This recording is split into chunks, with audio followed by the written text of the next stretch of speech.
we able to get the land or not. Unong mi khmat kamaulai uba Bright Star Well marbanyang hne kasingula pensngau bagi Nongshong Dukan ha Isbt. Kimat Jingeh Namar ka Jingbym Treikam ki boss interstate. Uba marbanyang ha bekren ha ka 0A uloong ba hadien ka jing sanget Treikam ki boss. Ka Isbt kalalongkum ka yeng shong suit. Bat kalat kamai jong ki Nongshong Dukan ha Isbt kala syakta syikat de.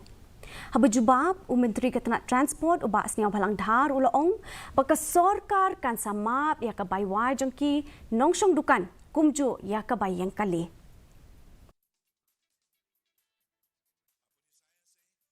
In fact, many of these shop owners who depend for their livelihood from their shops that they have opened in these Isbt. And suddenly, when these buses stop flying through Omyam Bridge, and ultimately they were not parking their vehicles in Isbt, and this have affected many people who derive their livelihood from these shops. MLA ka TMC na nong